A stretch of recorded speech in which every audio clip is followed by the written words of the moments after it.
Holy fucking ass. Shiitake mushroom.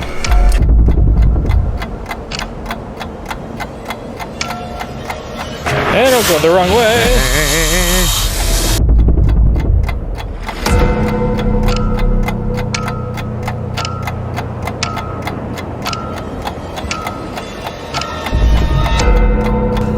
Chris, stop! Those are...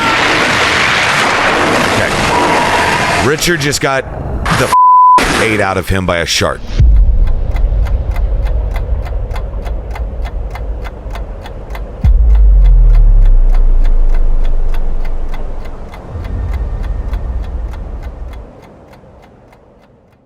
Season 1, here we are, sitting inside of Malvern Manor, one of the most haunted locations in America. And we are going to play horror video games whilst inside of this place. I mean, that's the idea. That is the idea. That's the idea. Immersing ourselves in some horror. Yes. Making the heart go pitter-patter. Nice. I like that. Yeah. So, for those people that don't know, right? This building, like that we have chosen or whatever. So, this building that we now call Malvern Manor, it was constructed in 1869. It was the fourth structure built in this town. Primarily its function was a hotel, which it ran as a hotel all the way up until the 1950s, so it had a pretty good run. Decent. Yeah. Then it takes kind of an odd turn and becomes what we would consider to be more of like a nursing home type setting, which then the nursing home only lasts a couple of decades. They're shut down by the state of Iowa. It then takes another kind of interesting turn, but then becomes what I guess I just consider to be more of like a group home type setting. Specifically housing anybody with what they considered to be a mental disorder. I know for a fact at least 205 people have died on property that I can 1,000% say, yes, this happened. It's interesting. That is interesting. I think that we are in the right place. And I think you certainly belong here, if nothing else. That's amazing. So I guess I find it most interesting because the first game that we chose to play is Resident Evil, right? The HD remake. The HD remake. Remaster of the HD remake of Resident Evil. Which initially was for GameCube? Yes. I think it came out in 2006. Okay. It was actually kind of the swan song of traditional survival horror. It sold terribly, probably more to do with the fact that the GameCube was behind the PlayStation 2 and the Xbox, and the focus for the GameCube's audience was not survival horror. It was considered a kiddie platform. And then after Resident Evil HD remake came out, or the remake came out, what followed was Resident Evil 4. Yeah. And that turned a corner on the series. Mm-hmm. That's the word, series. That turned it more into an action platform or an action game, rather than a simulationist style horror game. Right. And that's what the HD remake and the original Resident Evil was. It was almost a simulation. Like it's you walk into a house, it's a massive escape room, basically. Yeah. With zombies and zombie dogs and hunters and tyrants, and so it's just kind of a perfect place here at Malvern Manor to play that game and immerse ourselves in that kind of world. I'm not sure if there's a secret laboratory under here. Dude. I don't want to know, but...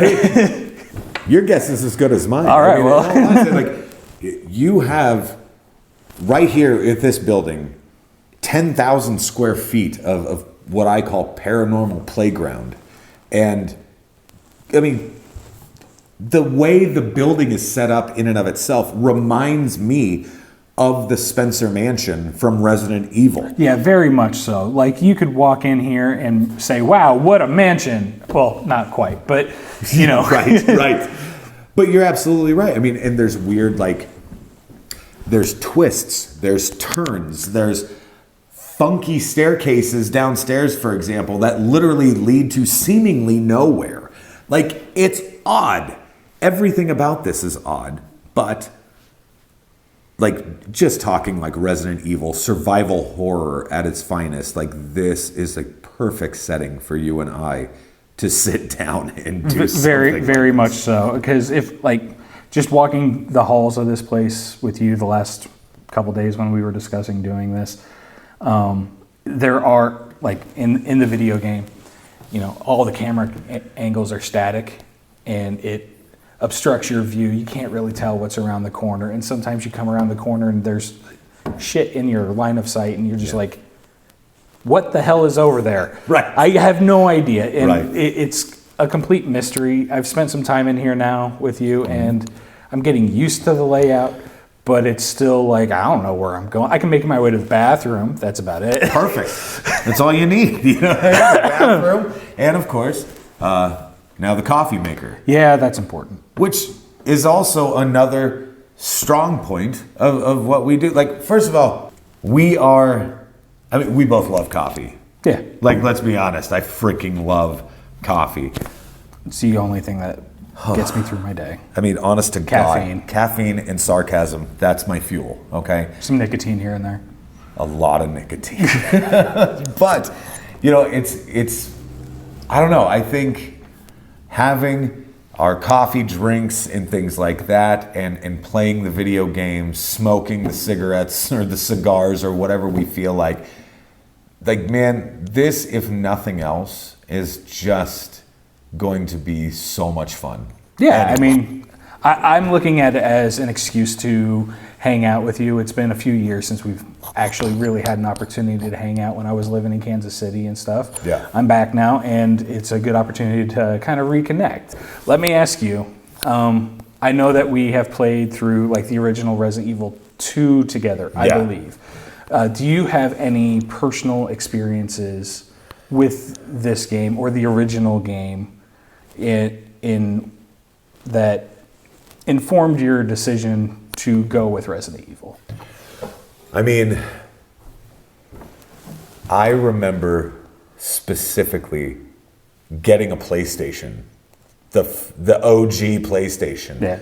And the first two games that I got was Resident Evil Director's Cut, I believe, and then Resident Evil 2. Okay. Those were the first two games that I got. Good And choice. I lost myself in Oh, those absolutely. games just because it's like, oh wow, this is cool. Not only, another thing that I thought was interesting about the games was the fact that you could also have a female protagonist, which Yeah. was also something that Jill's one of the most badass video game characters of all time. Exactly. I love her. Exactly. And so that, to me, I was like, wow, that's interesting. But the stories, man.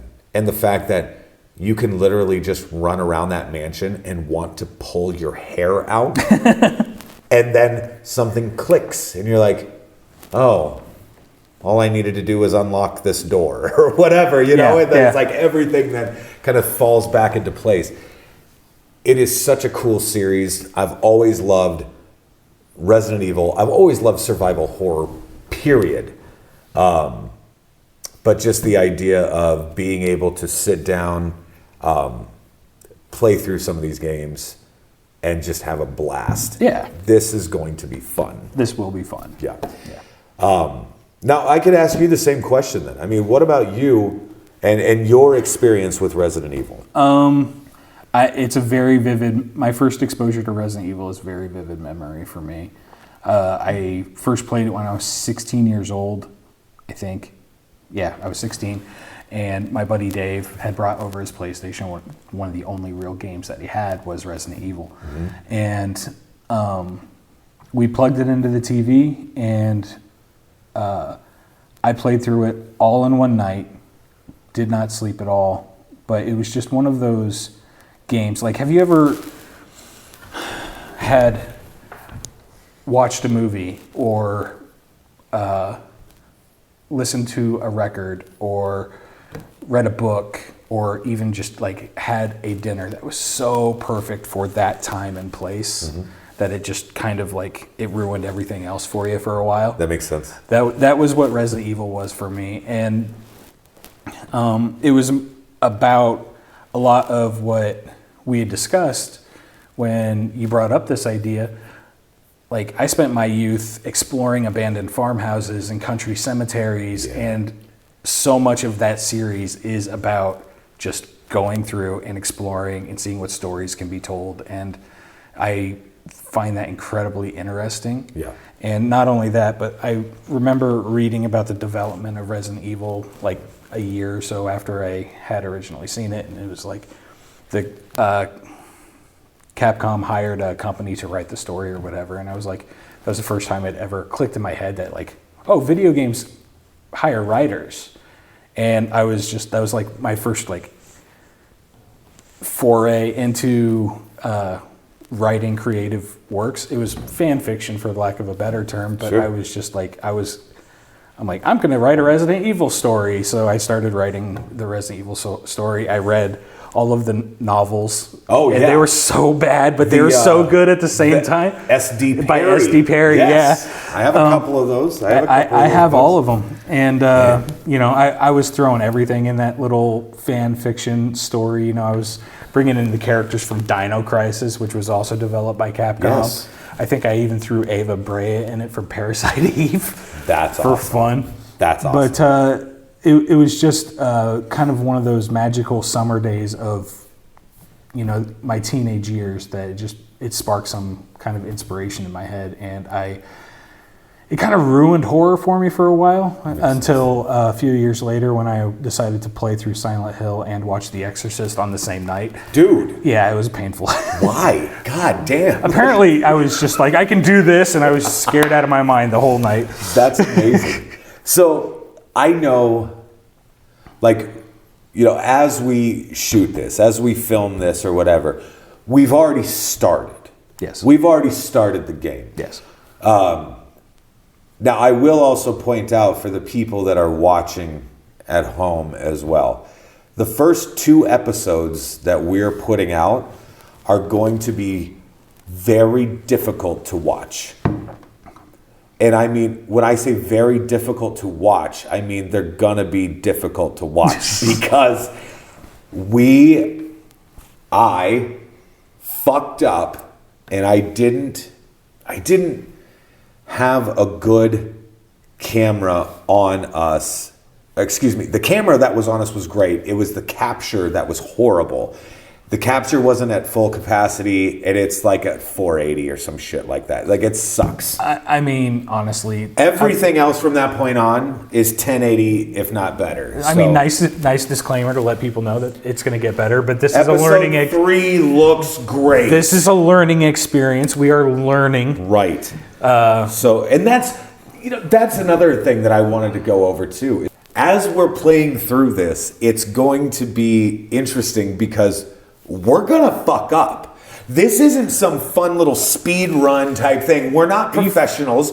We're gonna suck at this, and I can't wait. I have not played this game in at least 7 years, and I think that was only my second playthrough. I played through it originally when it came out, but that is it. There's a lot of stuff I don't know about this game. I do remember some of the puzzles, and I think that probably shows.